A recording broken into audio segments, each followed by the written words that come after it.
Hello dear friends, welcome to Economics Learners Lab. Hope everybody is doing absolutely fine. In this video, we are going to discuss 10 questions of NTNet Economics, June 2018, questions and the solution.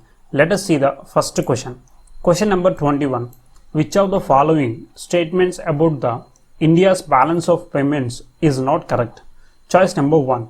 If a foreign citizens deposit some money in the bank in India, the accounts regarded this is as a credit. Yes, this is correct. Choice number 2. The current account balances shows only the balance for the trade in goods and services combined. No, this statement is not correct. So they treat goods and services differently in current account balances. Choice number 3. Allowing for errors and omissions, the accounts allows balances. Yes, this statement also correct. Choice number 4. If the country's reserves of foreign currencies increases, then there is a minus sign for this entry. Yes, this is also correct. So the right answer for this question is choice number 2. Question number 22. Let elasticity of demand for exports for a certain country be Ex and elasticity of demand for imports be Em. Assume that the country devalues its currency. Its balance of payments will almost certainly show an improvement if choice number 1 Ex plus Em is greater than 1, choice number 2 Ex plus Em is less than 1, choice number 3 Ex plus Em is equal to 1, choice number 4 Ex equal to Em is equal to 1. So the right answer for this question is choice number 1, that is Ex plus Em is greater than 1. This is Marshall-Lerner condition related question. So hope you can remember the concept, then you can solve this question. Question number 23. Which of the following would cause rupee to depreciate against US dollar, other things being equal? Choice number 1. A rise in interest rates in India. Choice number 2. A fall in income in USA. Choice number 3. An expected rise in the external value of rupee. Choice number 4. An increased flow of foreign investment in India. So here the right answer for this question is choice number 2, that is a fall in income in USA. Question number 24. According to mercantilists, trade is a choice number 1 positive sum game, choice number 2 infinite sum game, choice number 3 zero sum game, choice number 4 negative sum game. So the right answer for this question is choice number 3, that is zero sum game according to mercantilist. Trade is a. Question number 25.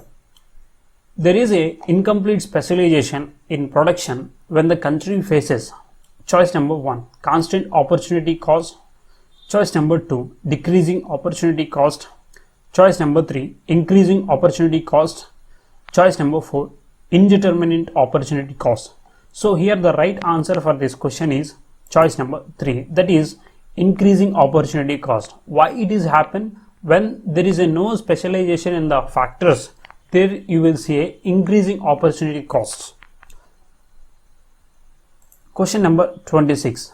Tax buoyancy is expressed as a choice number 1 EDTY equal to delta TB divided by delta Y into Y divided by TB. Choice number 2 EBTY equal to delta Y divided by delta TB into TB divided by Y. Choice number 3 EBTY equal to delta Y delta TB divided by TB divided by Y. Choice number 4 EBTY equal to delta TB divided by delta Y divided by Y divided by TB, where EBTY is a buoyancy of tax revenue to income, TB equal to total tax revenue, delta TB equal to changes in the total tax revenue, Y equal to income, delta Y equal to changes in income.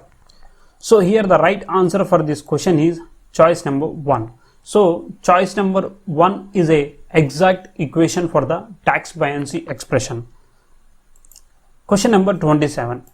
Income tax is generally based on the principle of choice number 1, benefit received principle, choice number 2, ability to pay principle, choice number 3, willingness to pay principle, choice number 4, none of these. So the income tax is generally based on the ability to pay principle. So here the right answer for this question is choice number 2. Question number 28. Which method can help in obtaining a welfare improvement if externalities exist? Choice number 1, regulation. Choice number 2, assigning property rights and permitting bargaining. Choice number 3, PUN taxes. Choice number 4, all of the above. So when the externalities exist, so this regulation and property rights, clear definition and determining and PUN taxation methods will mitigate the externalities effects. So the right answer for this question is choice number 4. Question number 29. Which of the following is a capital receipts in the government budget? Choice number 1, interest receipts on loans given by the government to other parties. Choice number 2, dividend and profits of public enterprises. Choice number 3, borrowings of the government from the public. Choice number 4, property tax receipts. So here the right answer for this question is choice number 3. Question number 30. Which among us the following would be most effective in mitigating the effect of externalities? Choice number 1, fiscal policy. Choice number 2, regulation of monopoly. Choice number 3, active monetary policy. Choice number 4, freeing the markets. So here the right answer for this question is choice number 1. Thank you for watching this video. Hope you have enjoyed this video. If you have any doubt, please comment below this video, and your subscription is my inspiration. Don't forget to subscribe. Thank you.